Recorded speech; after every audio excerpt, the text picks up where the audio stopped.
Hi everyone, welcome back to the Spooky Movie Club. It is the last week of Paranormal Horror Month and we watched Zach Bagan's 2018 documentary, Demon House. Did I think it was real or a hoax? Let's discuss.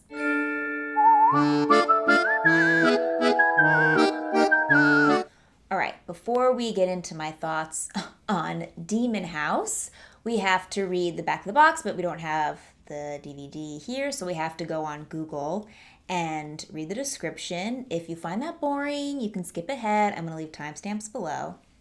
March 16th, 2018. Get ready, buckle in. It's the longest description I've ever read in my life.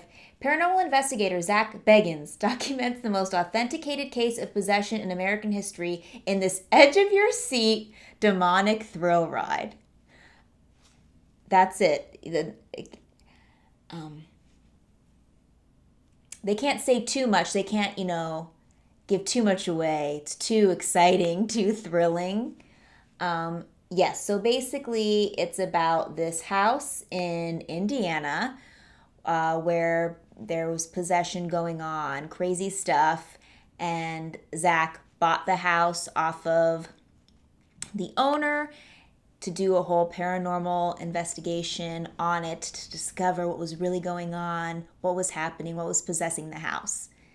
I give a little, just a little more to kind of context if you haven't seen this movie. Yeah, it's rotten. It's rotten. Tomato meter, rotten. Audience score, 61%. So audience liked it a little bit better than, I guess, critics. I guess critics are the tomatoes. I don't know. Anyway, simple description. Let's get into my three things. Okay, the first thing I want to talk about are the reenactments. I always find reenactments sort of strange anyway in documentaries. I never really feel like they add anything. I find them super strange and weird, and it takes me out of like somebody retelling their part of the story. In Ghost Adventures, the show, the reenactments are always so over the top. Like we watched the Cecil Hotel. Is that what it's called? The Cecil Hotel episode. And they were like exploiting that poor woman who the whole situation is spooky, but they were like exploiting her. They had somebody dressed up like her as if she was all like, wet in a taze. It's like, I hate the reenactments, and this was no different. Everything seemed so over the top and just like insane. Like this would never happen in a million years, even if somebody was really possessed by a demon.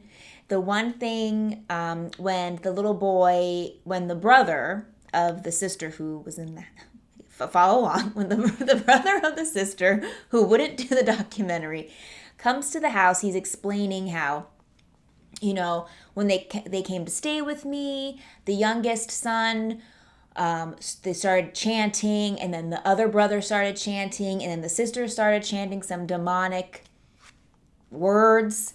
And the reenactment of this was the little boy eyes go roll in the back of his head, they go white, and then he's like he's like rah rah, like really like raspy, like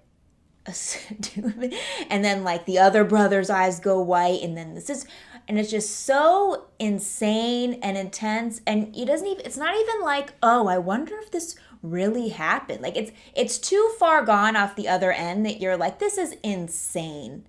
You really had to go this dramatic with these reenactments. And even when they're talking about the little boy, how he was in the hospital and they were trying to figure out like what was wrong with him, and I guess the demon took over his body and he flies up the wall, crawls up the wall, something like that. And everybody's like, this was insane. A child could never do this. And that reenactment was so silly, like a superhero, like running backwards up the wall with his feet and like jumping out. And I honestly don't think you get a retelling from somebody who's actually there in the hospital of that moment. I think it's only Zach being like, they were in the hospital and it's so crazy what this kid did.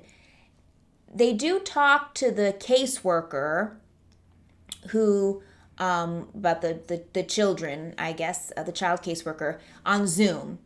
And he never asks her, explain to me what happened that day. Describe what happened. He's just like, do you think a child could have done what they did? And she's like, no, I don't think so. It's like, yeah, probably because if you asked her what really happened, she wouldn't give a dramatic story about how he fucking climbed up the wall and jumped off like a freaking superhero. So it doesn't fit your spooky house narrative. But nobody, he doesn't ask anybody that. He doesn't ask anybody what really happened that day. He doesn't ask the hard-hitting documentary questions.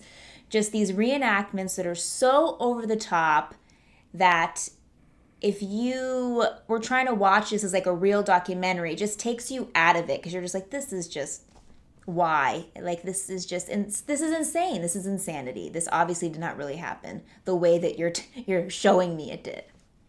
The second thing I want to talk about are, they're not characters obviously because they're real people, but the people that were featured in this documentary didn't really seem trustworthy or credible, just the way that they were kind of edited and shaped at least. I obviously don't know these people, but just from watching the film, this is my interpretation. But Zach also kind of sets it up that way where it's like, oh, the original people who lived in the house, they don't want to talk to me. There's a movie. Could it be a hoax? Do they, are just holding out for money and that's why they don't want to talk to me? So he kind of like sets that seed. But I honestly think he was just trying to look for an excuse of why he doesn't have the actual people in his documentary, because he gets a woman and her 3 children come to the house, apparently just, randomly show up, but obviously, come on, no. And she used to live in there, and he gets her to come in, and she lets her kids in, even though he's telling you that, like, this is what happened in here. Do you really want to come? And he takes them to the basement, and he's telling them all these random things that happened there, and the kids are saying that they're spooked, and she doesn't want to go in the basement. And then something really terrible happens, and she calls him. I don't want to say that they were making this up, because if they were making this part up, that's really effed up if they made this section up. But something really terrible happens to the daughter, and they wait 3 weeks, after the fact, to talk about it again. And Zach is sitting on the couch with this mom whose daughter just experienced something horrific. She went through something horrific, and the mom is like recounting a story when you think something happens to you and you're like, we're going to laugh at this later.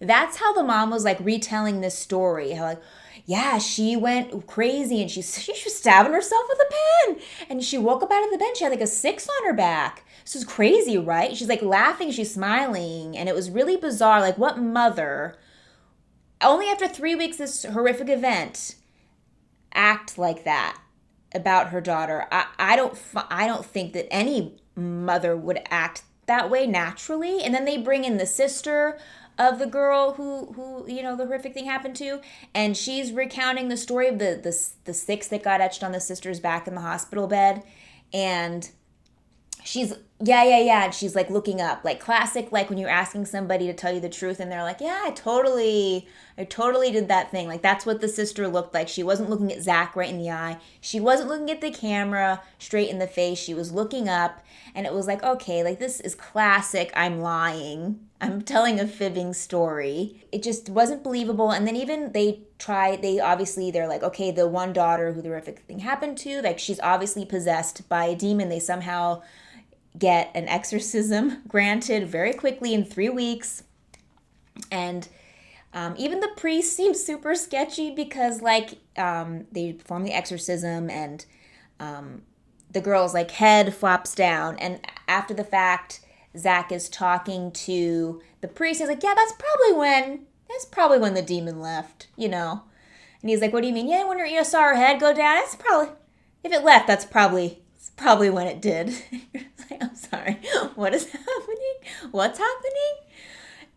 Nobody seemed like they believe, like, it was just, honestly, even the cameraman who I don't know, touched the doorway, or the finger came out, and he like got possessed, and he went down in the basement by himself, and they're talking to him in the hotel room, and he just seemed super like sketched out, and like as if he was on like meth or something, honestly. And he was like running out of the elevator and like super angry. And they get him in a hotel room and he's like, I don't want this on camera, guys. I don't want this on camera. So they hide the camera under the table.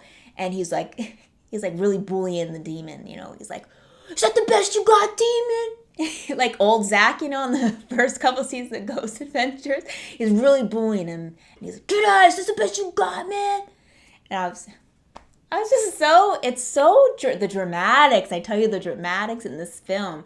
It's honestly as if Zach thought he was going to get more footage than he did, more things were going to happen when he bought the house, and he thought more stuff was going to happen. But honestly, all of this just feels like padded runtime of like certain things happening. Well, I got to make something happen out of nothing. So we're pulling things out of thin air, piecing together in the editing room to try to string some things together. Now, I'm not saying that, you know, I don't want to say that these things that happen to these people aren't real. Like, I never want to hope anybody's lying for money or whatever, but they literally had someone test the home and there was mold, carbon monoxide. It's like, how about we, I don't know, investigate that portion of the whole scenario here. We hardly touch on that. It's just like a quick phone call and it's like, yeah, there's black mold, carbon monoxide, but like that's it. That you don't hear about that again after that point. So the people that were involved in this documentary didn't seem very credible or like believable, and I don't know if that's just from the editing piecing it together or if they really aren't. I mean, I don't know these people, so I don't know, but they didn't make it believable for me. They actually kind of, I'm like, yeah, this is a hoax, because I don't believe anything that anybody is saying now.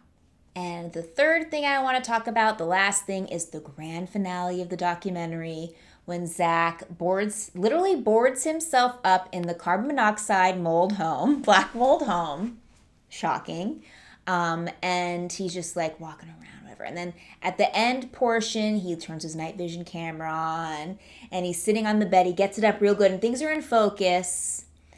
And then you hear footsteps and then he like jiggles the bed. And he's like, get away from me. And he throws like a rock or something. So the camera's a little bit out of focus. And then you hear like this really disturbing growling sound. I guess that's probably maybe what people were describing is when they thought like a dog was in the home, like dogs barking or growling. That was honestly the most terrifying part, but honestly, was that put in after the fact? Probably, I don't know. But that's the only part that spooked me, was that portion. And now we're like more out of focus now. And we replay that. Okay, did you hear that sound? We replay the sound so you could louder so you could hear it. The camera gets super out of focus. So you can't see anything. It's like if you have glasses, it's when you have your glasses off and it's dark, you can't see anything. This is what this looked like. All you see is the black shadow swoosh across the unfocused camera screen. Just looked like a person was walking in front of it, like an actual person walking in front of the camera, just in all black, just super out of focus. And we don't replay that, by the way. We don't check that out again, how they love to do. We love to go back all the time in Ghost Adventures. We're always rewinding 20 times with like EVP. We're always rewinding and replaying. Like, did you hear that? Did you see that? All the time. This, we only saw it one time. One time we see it and he freaks out. Like, oh my God. And then this is the part, he got spooked so hard by that, by that black figure that it made his eyesight like go crazy. I don't remember what the actual term was, but like it's constantly like out of focus, and now he has to wear the prism glasses for the rest of his life. That was the moment that spooked him so hard. Now he has to wear glasses forever. I shouldn't be laughing at this, but I feel like maybe that was just an excuse. I have to wear these glasses all the time. I need an excuse, like a little excuse of why I have to wear these glasses all the time. And then he just threw this in there so he can like make some big, spectacle about that. But that's what this whole movie was. It didn't seem like a documentary. And this included, it just seems like an entertainment piece, a spectacle. How dramatic can we be? Didn't feel like a documentary, and this last part of it just seals the deal. It's like I need to add to the runtime. How spooky can we make this last portion? But it didn't seem real. It didn't seem real at all. Okay, so my final thoughts on Demon House documentary are that this film was trying to be something that it wasn't, or it wasn't made out to be. It was supposed to be a documentary, but didn't feel that way at all. It was super boring. Like I said last week, I was told I watched this film. We watched it. I had no recollection of what, it's literally feeding in my eyeballs. And I'm like, I don't remember watching this at all. And then I'm sitting at the computer and I'm like, wait, I think I may have seen this before. It's this weird, like, alternate reality of the movie so boring that you forget. Your brain is just like, this can't take up space in my head.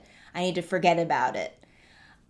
It was just super boring, super transparent, didn't seem believable, as if like he wanted it to be more, but it ended up not being. And then it took him 4 years, because he started this in 2014 apparently, and it came out in 2018. So it took that long to kind of string things together to make this 1.5 hour long movie. And there's no special equipment. I have to make note of that. We watched the Half in the Bag, where Mike and Jay talk about it, and Mike makes a good point. Like, there's no special equipment. We don't have, the spirit box. We don't have the SLS, the Xbox on a stick. We don't have the SLS camera. We just have cameras and night vision, but none of the other equipment, which was super sketch. Okay, like, bring all your equipment. You really want to investigate the house? Bring all your equipment. So dumb. Anyway, with all that said, I'm going to give Demon House 1 Rump Jason out of 5. Honestly, don't waste your time. It's so boring. Even if you like Ghost Adventures, I honestly don't think you'll like this, because it's completely different and it's not fun in any way, shape, or form. But just so we're clear, I would watch this again over The Conjuring 3. Even like that 1 star, but I would watch this over that, just so we're clear. All right, so Paranormal Month is done. Honestly, I have to say, I was expecting a lot from this month, and it kind of fell flat for me. I only really liked The Exorcist 3. I was looking forward to Paranormal Month. That didn't really hold up. But this month, July, we're really going swinging, okay? I think everybody's going to be really excited for this theme. And the theme is summer horror movies. It takes place in summertime, summer themed. And the first movie, obviously, if next week is the 4th of July, I got to do the staple, the horror 4th of July summer movie staple, and that is Jaws. Jaws is amazing. I've seen it dozens of times. One year we actually did a Jaws marathon, and we watched 1, 2, 3, and 4, because I never saw 3 and 4. And oh my God, 3 and 4 are terrible. They're terrible. 2 is actually not bad. Like, I feel like in terms of movie sequels, I think Jaws 2 is not bad. Same with Ghostbusters 2. I like Ghostbusters 2. I don't think it's that bad. In terms of sequel land, I think everybody at this point has seen Jaws. If you haven't seen Jaws, oh my God, I can't even, you have to watch it for 4th of July. It is an amazing, fun film. And I never really thought of it as a horror film until recently. I don't know why, but I'm seeing things differently now. Okay, I'm seeing things clearly, and it definitely is a horror film. Yes, this is the steelbook. It has the little bubbles and the little lady on the back. Yeah, I mean, what is else to say about Jaws? It's amazing. All right, that wraps it up for this week's Spooky Movie Club. What did you think of Demon House? What did you think of Paranormal Month? Let me know down below. I hope you're excited for the summer-themed party horror film month of July. Hope you're excited for Jaws as much as me. We're going to do the viewing party on Wednesday, 6:30 p.m. Pacific Standard Time on Discord, and then we'll do the live discussion on Saturday, 5:30 p.m. Pacific Standard Time on Twitch. If you can make those, great. If not, no worries, because I'll be back here on Sunday with the review. Bye.